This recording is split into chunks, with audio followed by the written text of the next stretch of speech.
हाय। आज फिर से आप सभी विद्यार्थियों को कॉम्प्लेक्स नंबर के लेक्चर 19 में स्वागत है, अभिनंदन है। अभी तक हम लोगों ने लेक्चर 18 में हम लोगों ने पढ़ा कि कॉन्जुगेट क्या होता है किसी कॉम्प्लेक्स नंबर का। आज हम पढ़ेंगे कि फॉर्म ऑफ कॉम्प्लेक्स नंबर क्या होता है, कितने अलग अलग फॉर्म्स में इसको चेंज किया जा सकता है। फॉर्म्स ऑफ कॉम्प्लेक्स नंबर के कितने प्रकार के रूपों में, एक ही कॉम्प्लेक्स के कितने प्रकार के रूपों में हम लोग उसको कन्वर्ट कर सकते हैं, लिख सकते हैं। मतलब मान लीजिए कि ये वन ही लिखा हुआ है, ये हमारा हिंदी में वन लिखा हुआ है, ये हमारा इंग्लिश में है, इंग्लिश कलेक्टर पे है, और ये हमारा रोमन में है, ये मेरा वर्ड इन इंग्लिश है, ये मेरा वर्ड इन हिंदी है। तो उसी एक को कितने अलग अलग रूपों में परिवर्तित किया जा सकता है। सबका वैल्यू क्या है, सेम है ना। तो एक कोई नंबर है उसको इस रूप में लिखा जा सकता है। तो वैसे ही कोई कॉम्प्लेक्स नंबर को कितने रूपों में लिखा जा सकता है, कितने फॉर्म्स में कन्वर्ट किया जाता है, आज हम लोग ये सीखेंगे। Is it clear? तो हम लोग देखते हैं कि फॉर्म्स ऑफ कॉम्प्लेक्स नंबर क्या होते हैं, जरा गौर करते हैं। जो फॉर्म्स ऑफ कॉम्प्लेक्स नंबर है वो नॉर्मली जो है वो 3 रूप में होता है। ठीक है, आपके बुक में जो भी पढ़ना है। एक होता है z equal to a plus i b, इस प्रकार का। दूसरा जो होता है z equal to r cos theta plus i sin theta होता है। और जो तीसरा होता है, तीसरा फॉर्म होता है एक्सपोनेंशियल फॉर्म होता है। एक्सपोनेंशियल फॉर्म होता है उसको हम ई जेड इक्वल टू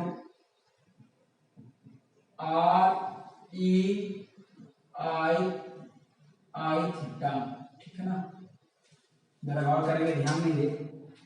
तो यही जो फॉर्म है, इस फॉर्म को अभी तक हम लोगों ने इसके बारे में सोचा है, इसको हम लोगों ने देखा है। तो ये जो फॉर्म है इसको हम लोग एक्स एक्सिस वाई एक्सिस में रिप्रेजेंट करते थे ना। तो इसका फॉर्म का नाम है कार्टेशियन फॉर्म। Cartesian form. हाँ, जब भी कभी भी किसी भी टॉपिक पे जब representation in x axis y axis वाली बातें आती हो तो आपको कंफर्म हो जाना है कि वो फॉर्म कैसा है, कार्टेशियन फॉर्म है। हालांकि बुक में ये फॉर्म के बारे में कहीं चर्चा नहीं किया है, लेकिन आपको समझना है ये कार्टेशियन फॉर्म है। यहाँ पे हम लोग देख रहे हैं cos थीटा sin थीटा है, तो ये मेरा क्या है, ट्रिगोनोमेट्रिक फॉर्म। Trigonometric form. हाँ, ऐसा क्यों ट्रिगोनोमेट्रिक फॉर्म है? क्योंकि इसमें ट्रिगोनोमेट्री दिख रहा है, ट्रिगोनोमेट्रिकल टर्म्स दिख रहे हैं, इसका नाम क्या पड़ा है, ट्रिगोनोमेट्रिक फॉर्म। और इसका एक और नाम है पोलर फॉर्म। हाँ, इसका एक और नाम हम लोग क्या से बोलते हैं, पोलर फॉर्म से बोलते हैं। पोलर बोले या ट्रिगोनोमेट्रिक बोले, दोनों सेम होता है। चलिए, ये जो हमारा जो है, ये इस फॉर्म का क्या नाम है? तो ये जो फॉर्म है, इस फॉर्म का नाम जो है हमारा यूलर्स एक्सपोनेंशियल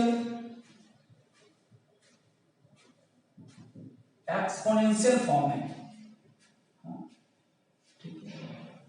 तो यहां पर जो चीज दिख रहे हैं, जो चीज हम लोग को यहाँ दिख रहे हैं, z equal to a plus i b, z equal to r cos theta, ये दिख रहा है। और ये तो यहाँ पर जो मुझे दिख रहा है वो सारी बातें को हम लोग देखते हैं कि कौन क्या है। जहां जहां z दिख रहा है एक्चुअली वो है क्या चीज। तो चलिए हम लोग यहाँ बात कर लेते हैं वेयर जो z दिख रहा है वो क्या है, representation of symbol of complex number, यही ना। यहां पर a क्या है बताइए, real part of complex number, real part of complex number ये क्या है, real part of complex number, Cn complex number, जिसको हम लोग क्या कहते हैं, Re real part of Z। B क्या है, बी क्या है बताइए, इमेजिनरी पार्ट ऑफ Cn है, इसको हम लोग इमेजिनरी पार्ट ऑफ ऐसे दर्शाते हैं, पहले हम लोग जान चुके हैं। आई क्या है, आल्टा है, आई क्या है, आल्टा है ना। आर क्या है, मॉडुलस है, मॉडुलस है हाँ, और मॉडुलस को लोग कैसे लिखते हैं, मॉडुलो जेड से भी लिखते हैं। थीटा क्या है, थीटा क्या है, आर्गुमेंट है, आर्गुमेंट है ऑफ कॉम्प्लेक्स नंबर। और क्या बच गया, आपको बता ही दिए, थीटा बता दिए। ई क्या है, एंड ई क्या है, ई जो हमारा है वो है यूलर्स कांस्टेंट, यूलर्स ये हमारा यूलर्स कांस्टेंट है, इसी का नाम पड़ता है एक्सपोनेंशियल। जहां भी ई आपको दिखेगा वो एक्सपोनेंशियल फॉर्म होता है, इसका नाम हम लोग पढ़ते हैं यूलर्स कांस्टेंट बोलते हैं। क्या बोलते हैं, यूलर्स कांस्टेंट। इस प्रकार पाई है एक ग्रीक वर्ड है, वैसे भी ई है, ठीक है, ये भी इरेशनल है, ये भी इरेशनल है। ई जो है ये यूलर्स कांस्टेंट है, यूलर्स कांस्टेंट है, इसका वैल्यू 2 और 3 के बीच में लाई करता है, ठीक है। तो हम लोग बाद में देखेंगे यूलर्स क्या है, लेकिन फिलहाल यहाँ पर ये यूलर्स है। आई होप दैट कि हम ये सीखने होंगे कि फॉर्म्स ऑफ कॉम्प्लेक्स नंबर कितना होता है, कितने होते हैं, 3 होते हैं। पहला कार्टेशियन, दूसरा ट्रिगोनोमेट्री, तीसरा एक्सपोनेंशियल। जबकि ट्रिगोनोमेट्री के दूसरे शब्द में क्या बोलते हैं, पोलर फॉर्म बोलते हैं। अब मैंने सारे टर्म का पहचान लिखा है, ए क्या है, जेड क्या है, सैंपल ऑफ कॉम्प्लेक्स नंबर है, ए क्या है, real part of complex number जिसको आर एम जेड से लिखते हैं, बी क्या है, imaginary part of complex number जिसको आई एम जेड कहते हैं, आई क्या है, आल्टा है, ठीक है, आर क्या है, मॉडुलस है, और थीटा आर्गुमेंट है, ई क्या है, यूलर्स कांस्टेंट है। अब सवाल होता है कि हम लोग कार्टेशियन को ट्रिगोनोमेट्रिकल में कैसे बदलते हैं और ट्रिगोनोमेट्रिकल को एक्सपोनेंशियल में कैसे बदलते हैं। इसका मतलब कोई एक दिया हुआ रहे, कोई एक दिया हुआ रहे तो हम लोग दूसरे में कैसे चेंज करते हैं, ठीक है। इसका मतलब अभी हम लोग सीखेंगे कि यदि कोई कार्टेशियन फॉर्म दिया गया है तो उसको हम लोग ट्रिगोनोमेट्रिक फॉर्म में कैसे बदलते हैं। क्लियर है, चलिए इसको स्क्रीनशॉट ले लें, उसके बाद हम लोग देखते हैं आगे एक क्वेश्चन देखते हैं, ठीक है।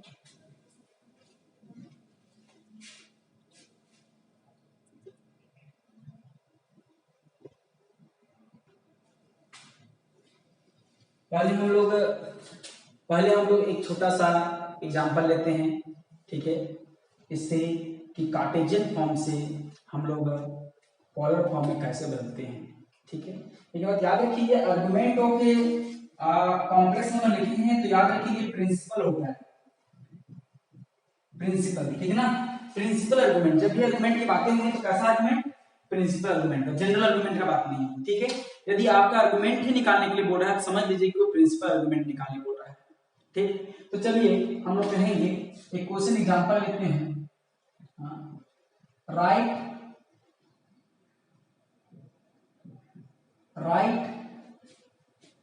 1 + i in polar form into polar form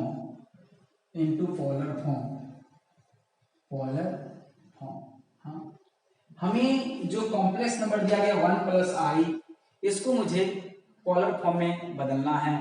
अब जब पोलर फॉर्म में बदलना है बाबू तो मुझे चाहिए क्या, r चाहिए, r मतलब देखिए क्या है, मॉडुलस चाहिए, और क्या चाहिए, थीटा चाहिए, थीटा मतलब क्या, थीटा मतलब प्रिंसिपल आर्गुमेंट चाहिए। तो वो दोनों मिल जाता है तो we can write in form of the polar, in form of the this, या तो in form of the trigonometrical form, ठीक ना। तो हम लोग कह सकते हैं, तो बनाने का तरीका देखेंगे। सबसे पहले क्या है, लेट z इक्वल टू हमने क्या माना, 1 + i माना, z इक्वल टू हमने क्या माना, 1 प्लस आई माना। तो चलिए देयरफॉर हम लोग को आर का फॉर्मूला क्या होता है, मॉडुलस होता है, और इसका फॉर्मूला हम लोग तो जान चुके हैं क्या होता है, रियल पार्ट का स्क्वायर 1 का स्क्वायर प्लस क्या होता है, चलिए लिख देते हैं थोड़ा सा हम बात कर लेते हैं। Since real part of Z कितना है 1 and imaginary part of Z कितना है 1, ये भी 1 है, आई का कोएफिशिएंट जो होता है वो इमेजिनरी पार्ट होता है। हम लोग कहेंगे देयरफॉर आर क्या है, मॉडुलस है ना। ये फॉर्मूला क्या होता है हम लोग बताइए, real part of complex number का whole square plus imaginary part of complex number का होल स्क्वायर, यही ना। ठीक, तो जरा गौर करेंगे तो बताइए आर का जो वैल्यू हमारे पास होगा तो ये क्या लिखेंगे, अंडर रूट 1 का स्क्वायर प्लस 1 का स्क्वायर, तो मेरा क्या मिल जाएगा √2। तो बताइए आर इक्वल टू क्या मिल गया, √2 मिल गया। चलिए आर मिल चुका है हम लोग को। देखिए यहाँ पर मॉड ऑफ जेड भी लिख सकता है, ठीक है, क्योंकि आर का वैल्यू मॉड ऑफ जेड के इक्वल होता है। अब चलिए हम लोग देखते हैं, ध्यान नहीं, अब हम लोग बात करते हैं बात करते हैं हम लोग थीटा निकालने का, आर्गुमेंट निकालने के लिए। तो आर्गुमेंट निकालने के लिए चलो हम बात करते हैं फॉर आर्गुमेंट, आर्गुमेंट निकालने के लिए, क्योंकि सब का जरूरत है, ये सब टर्म हम निकाल रहे हैं, इन सारे टर्म का हमारे फॉर्म में जरूरत है। तो चलिए आर्गुमेंट निकालने सबसे पहले हम लोग क्या करेंगे, पहले इसको क्वाड्रेंट में दर्शाएंगे ताकि पता चले कि कौन सा क्वाड्रेंट में है। बिना क्वाड्रेंट में भी हम लोग शो किए हुए बता सकते हैं, लेकिन क्वाड्रेंट में शो करने से आसान हो जाता है। ये x होगा, इमेज ऑफ x होगा, ये y होगा, इमेज ऑफ y होगा, ये रियल एक्सिस होगा और ये इमेजिनरी एक्सिस होगा, ठीक ना। चलिए इस z को यदि हम दर्शाएं तो 1 यहाँ पर 1 यहाँ पर आएगा, ये वहां पर आएगा, तो p z equal to 1 plus i मिल गया, इसको हमने ज्वाइन कर दिया, ठीक है। अब यहां से हम लोग को ये जो बन रहा है यही थीटा मुझे चाहिए, और यही थीटा मुझे क्या है, आर्गुमेंट है, ठीक ना। तो लोग ध्यान दीजिए, तो लोग क्या करेंगे, हम लोग क्या करेंगे, देयरफॉर थीटा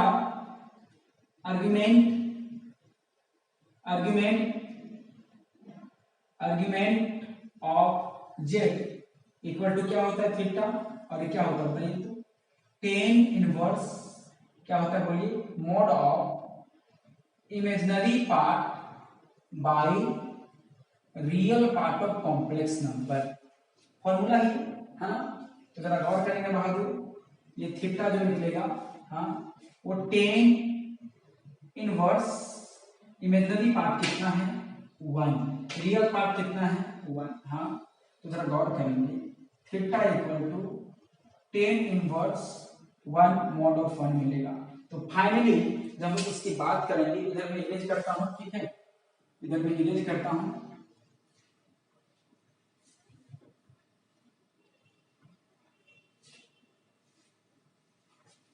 तो finally therefore theta equal to tan inverse 1 मिला, ठीक ना। तो जरा गौर करेंगे इस बात को, जरा ध्यान देंगे आप, देखिए इस बात को आप ध्यान देंगे कि यदि हमारा बाहर टेन इनवर्स है, तो ये कॉन्सेप्ट बता दूं मैं मुझे, आप लोग को ये 12th में पढ़ना है, inverse trigonometric function tan theta कुछ कंडीशन के साथ। देखिए बाहर 10 है और अंदर 10 है, यहाँ इनवर्स है, यहाँ 10 है, यहाँ पर क्या मिलेगा, थीटा मिलेगा। मतलब ये दोनों यदि सेम होता है, एक इनवर्स वाला होता है, बिना इनवर्स वाला, तो दोनों खत्म हो जाता है, दोनों एलिमिनेट हो जाता है, बचता क्या है, थीटा बचता है। तो जरा गौर करेंगे, ध्यान देंगे, यहाँ 1 है, बाहर 10 है, तो अंदर में 10 माना है, तो सोचिए सिंस 1 का वैल्यू कितना होता है 10 में, 10 45 डिग्री, और आपको बार बार कहते हैं कि इसको हम लोग 10 40 चलिए 10 45 रहने देते हैं। अब देखिए मेरा क्या मिला कि theta equal to 10 inverse 10 45 degree, अब बताइए, देखिए बाहर भी 10 है, अंदर भी 10 है, एक जगह इनवर्स है, एक बिना इनवर्स वाला है, तो इसको हम लोग खत्म हो जाएगा, तो क्या मिलेगा, थीटा इक्वल टू क्या मिला, 45 डिग्री। हाँ, अब ये जो 45 मिला है इसको देखते हैं ये प्रिंसिपल है कि नहीं। तो प्रिंसिपल के लिए क्या कंडीशन होता है, इसको पूछो कि क्या तुम -180 डिग्री से +180 डिग्री के इंटरवल में हो, बिलोंग्स कर रहे हो, इसे पूछो। -45 डिग्री है कि नहीं है, -180 से लेकर 180 के बीच में है कि नहीं है, यस है। तो जब है इसका मतलब ये कौन सा साइन है, बिलोंग्स टू। नहीं होता तो ये करते है ना। तो यहाँ पर बिलोंग्स टू है, इसका मतलब क्या हो गया कि देयरफॉर कहेंगे, therefore theta equal to 45 degree. और इस 45 को रेडियन में क्या लिखे थे लोग, π/4। याद कीजिए 45 को हम लोग क्या सिखाए थे, π/4। हम बोले थे कि कुछ वैल्यू को आप रख लोगे, नहीं तो इसको बदलने के लिए बताए थे। 45 को π/180 से डिवाइड कर दीजिए, वही मिल जाएगा। लिखिए तो ये मेरा मिला। अब हम लोग को π/4 बिलोंग्स करना है कहां पर, इस इंटरवल में। देयरफॉर कह सकते हैं इक्वल टू इतना इज प्रिंसिपल आर्गुमेंट।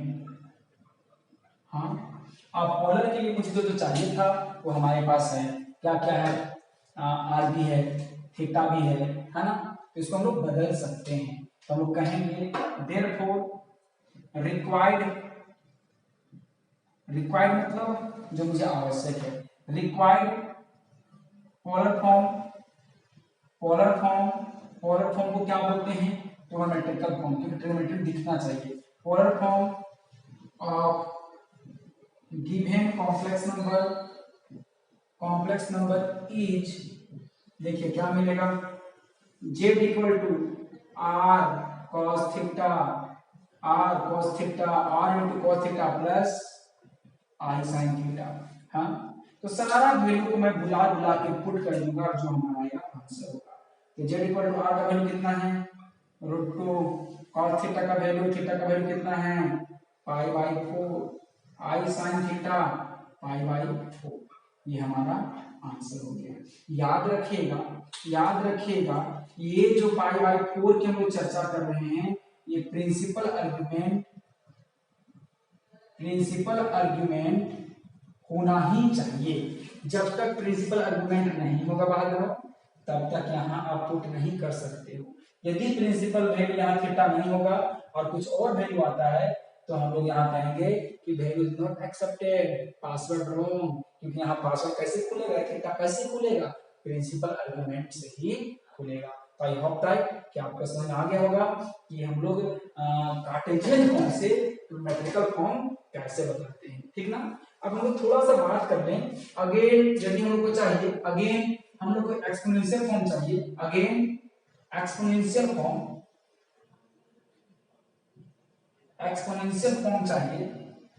चाहिए।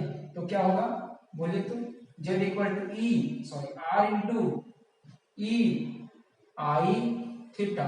तो हमारा क्या मिल जाएगा बताइए, z equal to r√2 r e जो का क्यों रहेगा, i थीटा क्या है, π/4। ये हमारा एक्सपोनेंशियल फॉर्म हो जाएगा। Is it clear. I hope that कि आपको कार्टेशियन फॉर्म से ट्रिगोनोमेट्रिकल फॉर्म में बदलना आ गया होगा। Is it clear. इसको आप स्क्रीनशॉट ले लें।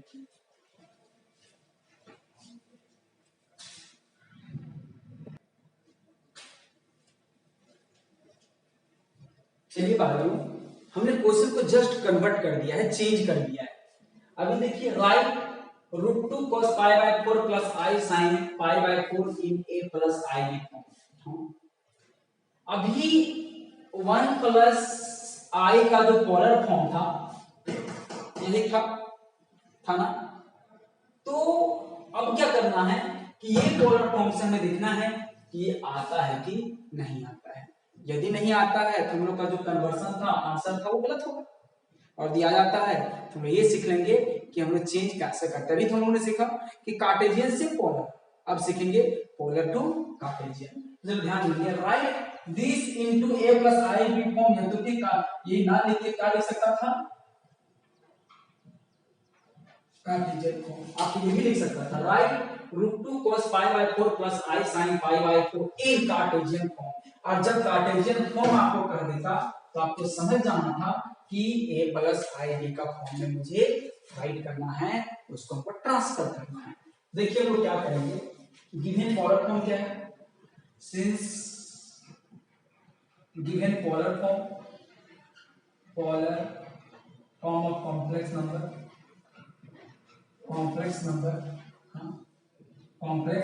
नंबर क्या है बोलेंगे, z equal to √2 cos π/4 i sin π/4, ठीक ना। तो जरा गौर करेंगे, बहादुर ध्यान देंगे, cos π/4 से देखेंगे, सिंस cos π/4 मतलब cos 45, और cos 45 का वैल्यू हम सब लोग बचपन से जानते हैं, 10th से जानते हैं। बचपन से कहने मतलब जब हम पढ़े थे 10th क्लास में पढ़े थे। और उसी प्रकार बताइए कि sin π/4 इसका मतलब sin 45, और sin 45 का वैल्यू क्या होता है, मतलब 1/√2 होता है। तो चलिए वो सारे √2 को हटाते हैं। ऐसा क्यों कर रहे हैं, क्योंकि जो कार्टेशियन फॉर्म होता है ना ही cos होता है ना ही sin होता है, तो इन दोनों को क्या करना पड़ेगा, एलिमिनेट करना पड़ेगा, रिप्लेस करना पड़ेगा। आपको तो जाना पड़ेगा, क्यों जाना पड़ेगा, क्योंकि मुझे a प्लस आई बी चाहिए, ठीक है। तो चलिए हम लोग क्या करेंगे, सारा वैल्यू पुट करते हैं। तो मैंने क्या मिला, z इक्वल टू √2 cos π/4 का वैल्यू देखिए 1/√2 प्लस i sin π/4 का वैल्यू देखिए 1/√2 है। और देखिए मेरा क्या मिलेगा, ध्यान दीजिए, हम लोग कह सकते हैं कि z इक्वल टू √2 एलसीएम लीजिए यहाँ पर, तो जब डिनोमिनेटर में सेम होता है तो ऊपर भी सेम होता है, 1 प्लस 1 इंटू आई, तो 1 इंटू आई आएगा, ये √2 कैंसिल हो गया। तो फाइनली z इक्वल टू क्या मिल गया, 1 प्लस आई। देखिए वही क्वेश्चन था, हाँ, तो लोग कह सकते हैं therefore required Cartesian form z equal to क्या मिला, 1 प्लस आई। ये हमारा क्या होगा, आंसर होगा। आई होप दैट कि आज का वीडियो आपको अच्छे से समझ में आया होगा। आपने बिना स्किप किए हुए इतना टाइम दिया उसके लिए धन्यवाद।